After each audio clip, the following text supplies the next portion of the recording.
भोपाल के अंदर आज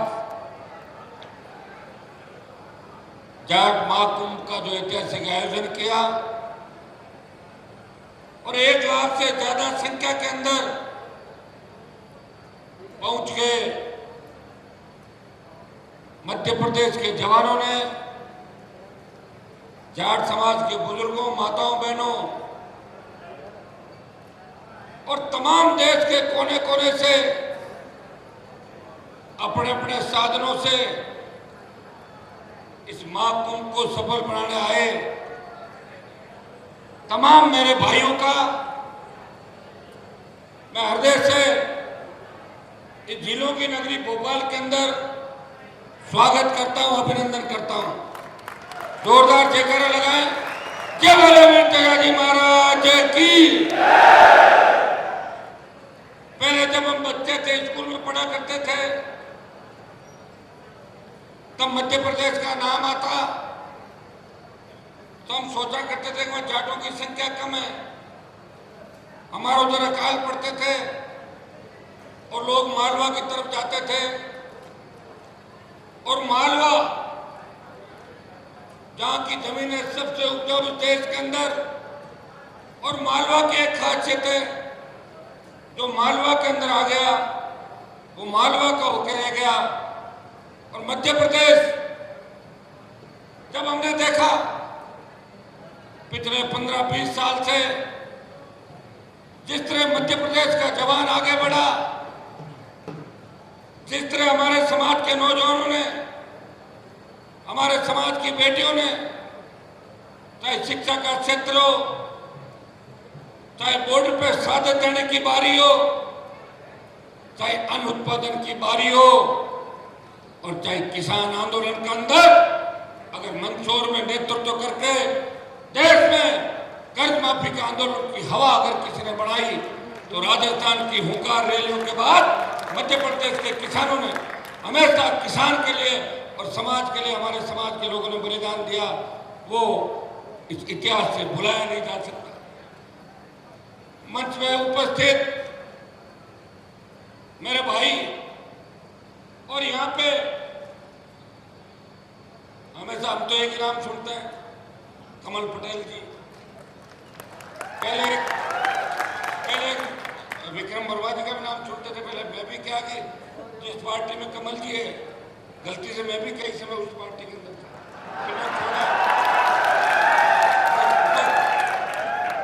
क्योंकि हमारी मजबूरियां थी। वहां पे पिताजी ने बीजेपी ज्वाइन कर ली और मुझे कसम दिला दी कि बेटा कांग्रेस में कभी मत जाना। मैं पिताजी की आज्ञा का पालन करता रहा।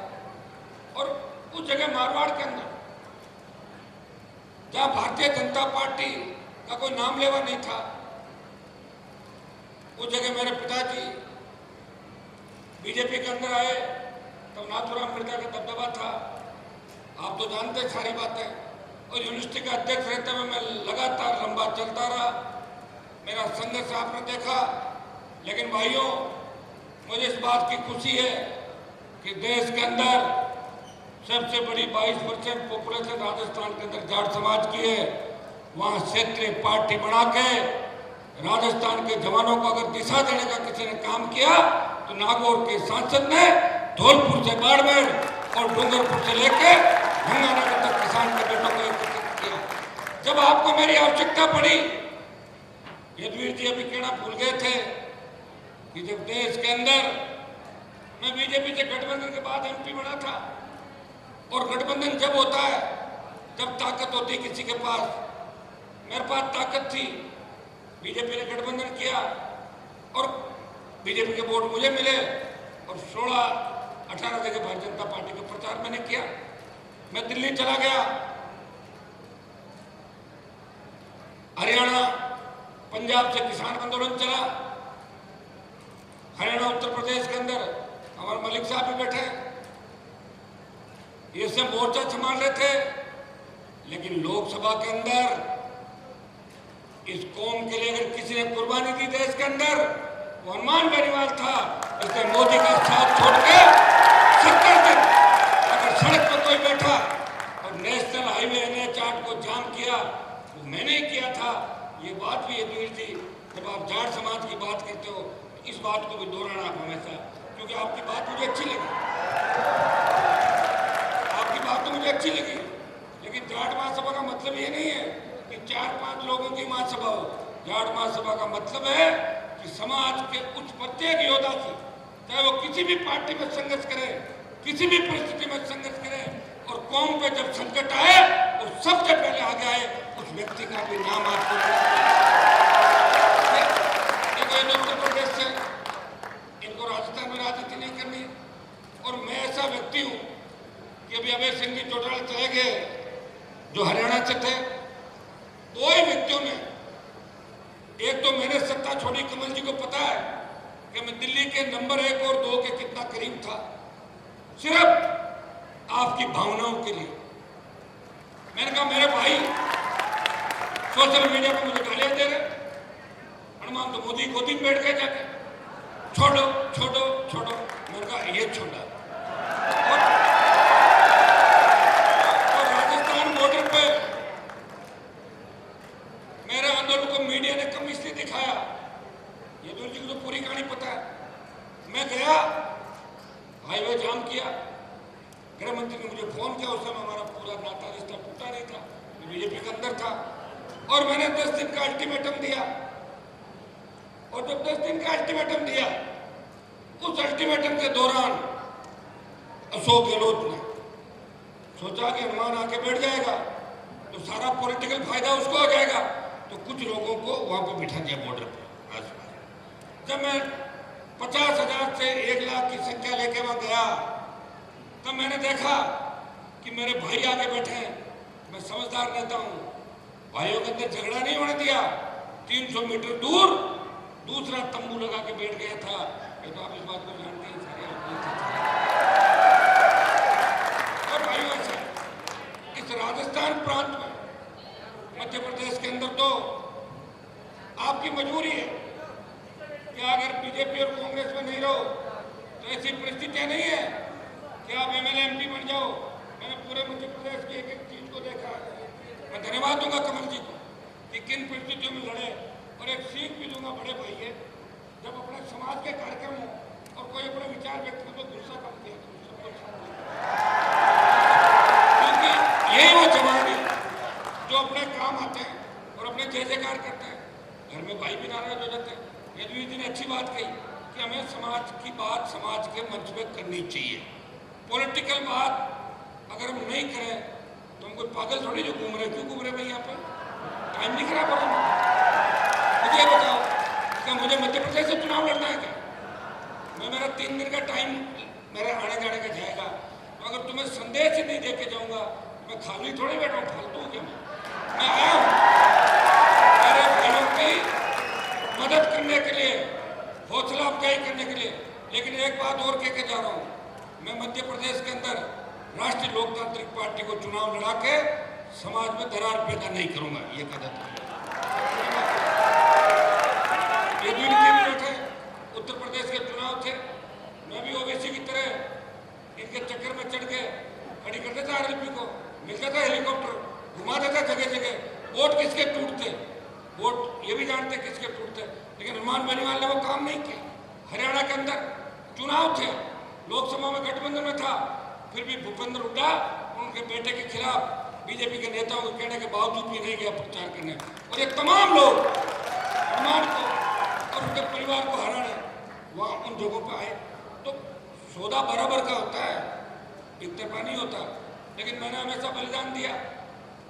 मेरा पूरा इतिहास जब उठा के आप देखोगे कि राजनीति के अंदर कमल जी मंत्री बने, मैं भी बन जाता 2003 के अंदर। मेरा कौन सा वसुंधरा जमीन का झगड़ा तो था नहीं मेरा वसुंधरा। 3 में मंत्री बनता, 8 में फिर बनता पाड़ा बदल के, 13 में फिर बनता, 18 में बनता और मोदी जी के साथ दिल्ली में बढ़ जाता। भाइयों, किसान आंदोलन में अकाली चले गए, वो तो सत्ता का सुख भोगे हुए थे, मुख्यमंत्री से लंबे समय तक क्या फर्क पड़ गया? देश की सबसे नई पार्टी राष्ट्रीय लोकतांत्रिक पार्टी, जो राजस्थान में बड़े बड़े नेता हुए, राजस्थान में 70 साल पार्टी नहीं बना पाए, कांग्रेस छोड़ी, भाजपा, कभी लोकदल, कभी कभी जनता दल, कभी दमकीपा, कभी बसपा, पार्टी बना के जो सबसे नई पार्टी थी, जब समाज को आवश्यकता पड़ी एक झटके में पार्टी छोड़ दी और NH 8 जो गुजर अनशन आंदोलन के समय भी बंद नहीं हुआ था उसको बंद किया हनुमान बेनीवाल। और दूसरे आपके हरियाणा के अंदर जिस व्यक्ति ने MLA से इस्तीफा दिया, अभय सिंह चौटाला बैठे थे, उन्होंने भी बड़ी कुर्बानी दी। अगर वो चुनाव हार जाते तो 3-4-5 की जीत हुई। तो जो व्यक्ति कुछ करता है, लड़ता है, उसको समाज हमेशा याद करता है। मैं तो आपसे यही कहना चाहूँगा सबसे कि कोई बीजेपी के अंदर बैठ के अपने समाज का भला कर रहा है, कोई कांग्रेस में कर रहा है, कोई RLP में बैठा, मैं तुम्हारी कम से कम ताकत बनाऊँ जवानों की देश के अंदर, मैं वहाँ बैठा हूँ। कोई व्यक्ति अपना बॉर्डर पे रखवाली कर रहा है, कोई जम्मू कश्मीर में कर रहा है। अपने मतभेद हो सकते हैं, मनभेद नहीं हो सकते। अभी जो मुख्यमंत्री ने यहाँ कुछ घोषणाएं करी और ये आपके तेजा जी कल्याण बोर्ड का गठन किया, तो मैं धन्यवाद दूंगा मध्य प्रदेश के मुख्यमंत्री का और कमल जी का विशेष रूप से कि ये मुख्यमंत्री को सिखा के लाए और घोषणा कराई चुनाव का टाइम है। और ये भी कहा होगा कि 1 लाख बैठे यहाँ पे, सारे साधन सफल है और वो भी किसान वर्ग से आते हैं मुख्यमंत्री, OBC के व्यक्ति है। अपने समाज के प्रति मेरे हिसाब से जो उनकी भावनाएं ठीक है, ठीक बात करके गए। ये वीर तेजा जी कल्याण बोर्ड का गठन किया, तो इसमें कमल जी फिर अध्यक्ष भी किसी तेजा जी के भक्त में बनवाना, हाँ, एक मंत्री का दर्जा और मिल जाएगा। एक तेजा जी महाराज के निर्वाण दिवस, तेजा दशमी पर एक दिन का जो अवकाश किया, उसके लिए भी आप बधाई के पात्र हो।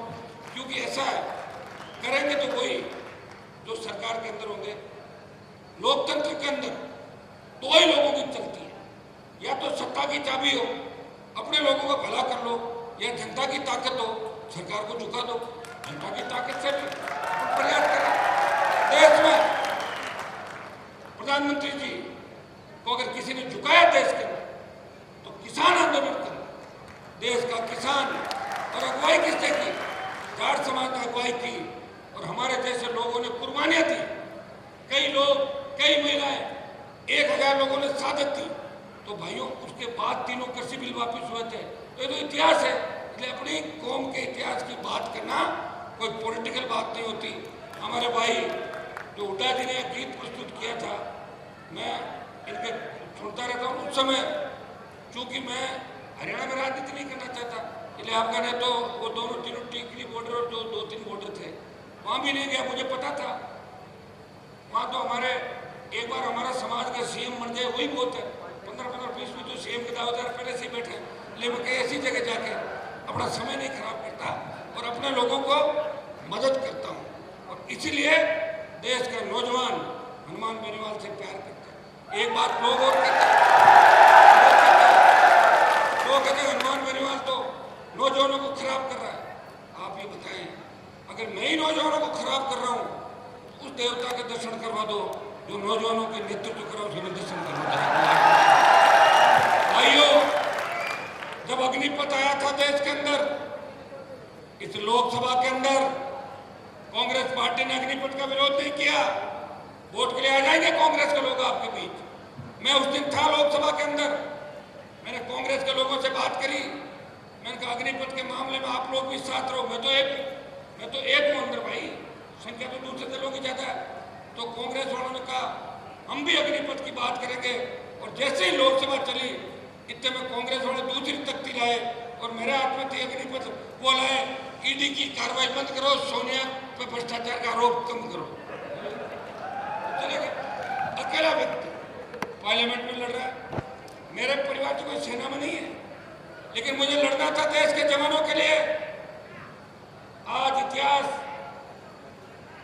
उठा के आप देखोगे कि आजादी के आंदोलन से लेकर 62, 65, 71 कारगिल की लड़ाई के अंदर अगर सबसे ज्यादा शहादत किसी कौम ने दी, हमारी कौम ने दी। अग्निपथ का सबसे बड़ा अगर नुकसान होगा, हमारी कौम का होगा। इसलिए भाइयों, हनुमान बेनीवाल के मन के अंदर इस कौम के प्रति पीड़ा है। मंत्री तो 20 साल पहले बन जाता, मंत्री बनना ही नहीं मुझे।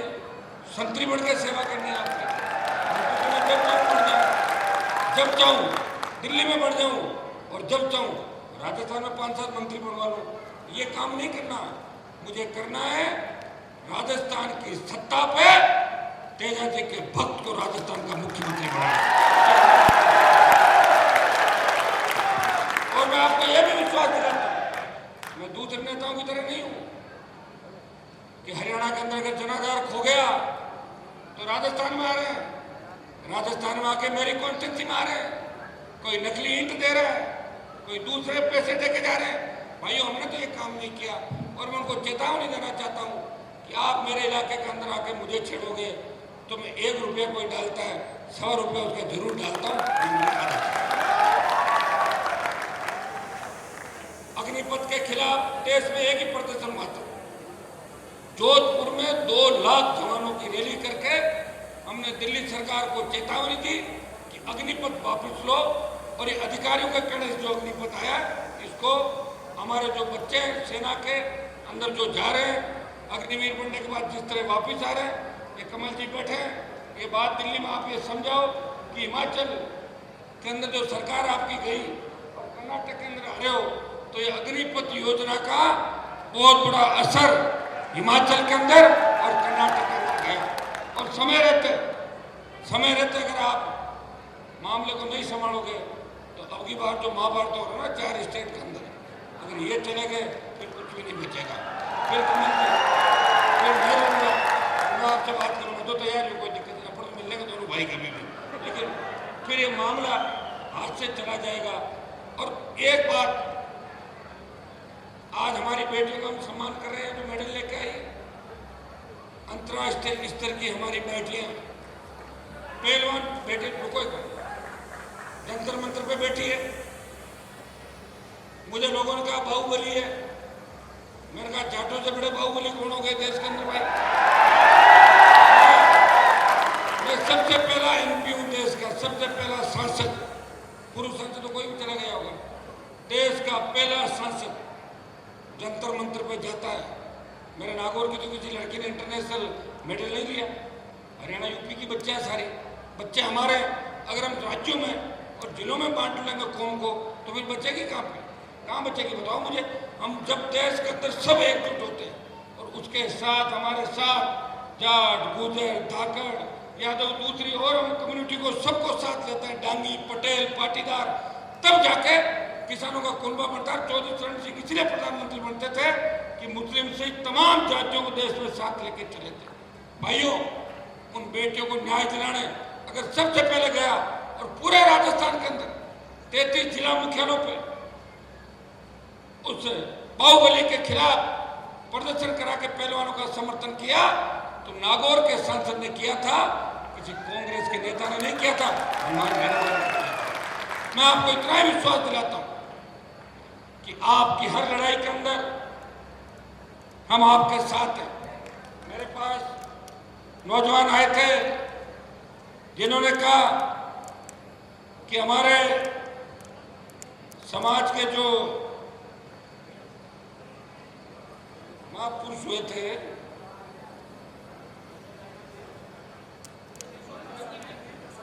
यशोधर्मन विर्क, वो जाट राजा थे और उनके नीचे शायद दूसरी जाति लिख दी।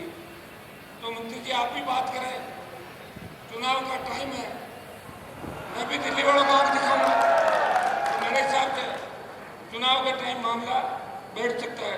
कम से कम हमारा राजा तो छीन के कोई दूसरा नहीं ले जाए, तो राजा तो हमारे जो उनको रखो। भाइयों, पानीपत मूवी के अंदर आपने देखा होगा, जब पानीपत मूवी के अंदर महाराजा सूरजमल के इतिहास के साथ छेड़खानी की गई तो लोकसभा के अंदर पोस्ट से जड़ा के फेंकने वाला कोई सांसद था, वो नागौर का सांसद था। और पानीपत मूवी से तमाम तरह से हटाया। हरियाणा के अंदर मलिक साहब भी थे आरक्षण आंदोलन के अंदर, लेकिन 4.5 साल से अभी मैं मंच पे एक ही पीड़ा जाहिर कर रहा था कि साहब मुझे कोई देश में तो चुनाव लड़ने नहीं, मेरा तो एक मिशन है।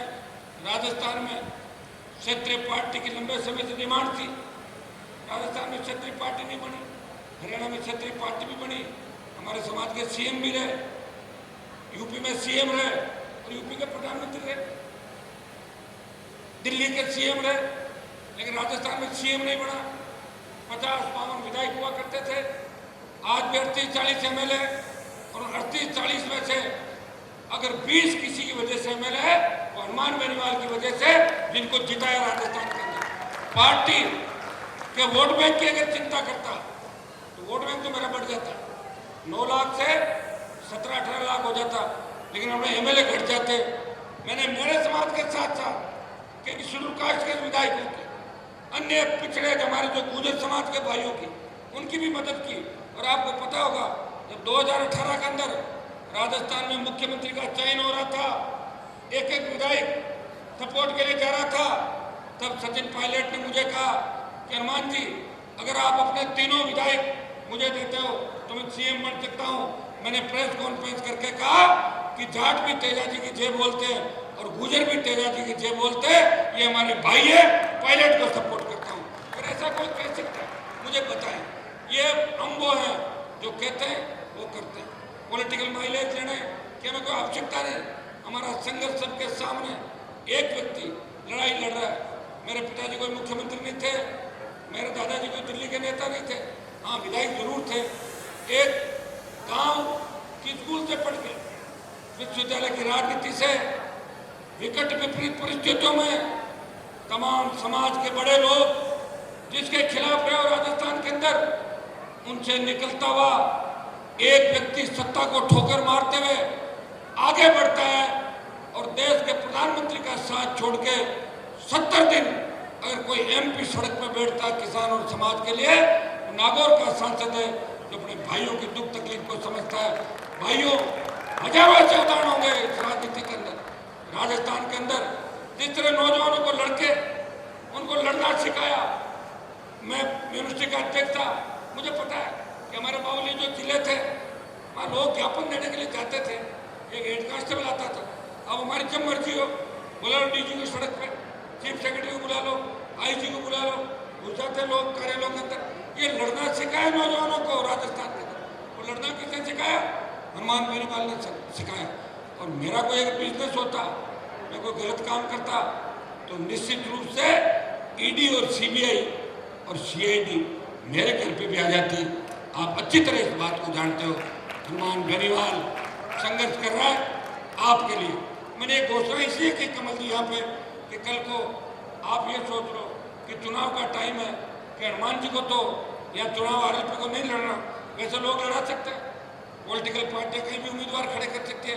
लेकिन मुझे चिंता है मेरे समाज की, मेरे भाइयों की, कि मैं अगर मध्य प्रदेश, हरियाणा, यूपी या दूसरी जगहों पे कैंडिडेट लड़ाऊंगा तो मेरे समाज का और किसानों का नुकसान होगा।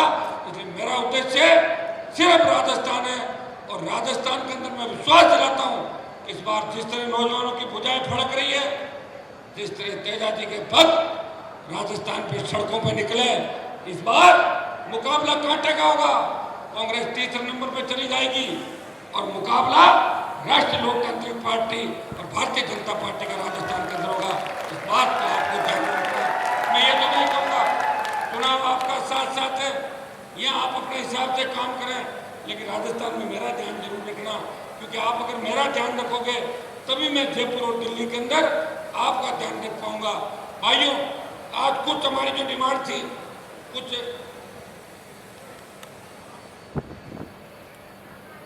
करीब मांगों पर सहमतियां बढ़ी। ओबीसी आरक्षण की बात लेकर आप लोकसभा के अंदर रोज मेरे भाषण सुनते हैं, जितना मुझे मौका मिलता है। आप जानते हो लोकसभा के अंदर बोलने का टाइम बहुत कम मिलता है। ये तो मेरी अलग पार्टी है, इसलिए रोज 3-5 मिनट तो ले ही लेता हूँ रोज लोकसभा के अंदर, आप देखते हैं। और 3 मिनट 5 मिनट आपके लिए, चाहे मामला कहीं का भी हो। मैं ओबीसी आरक्षण के बिलों पे बोलते हुए कहता हूँ कि बढ़ाकर इसको 27% करें।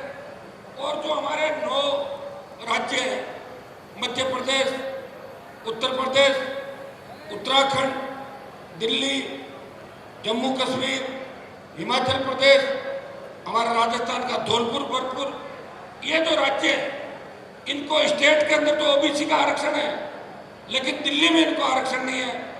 लोकसभा के अंदर कई बार इस मामले को उठाया, मैं आपको विश्वास दिलाता हूं, मध्य प्रदेश से कमल जी पैरोकारी करेंगे, यदुवीर जी मलिक साहब बैठे हैं, हम सब मिलकर प्रयास करेंगे।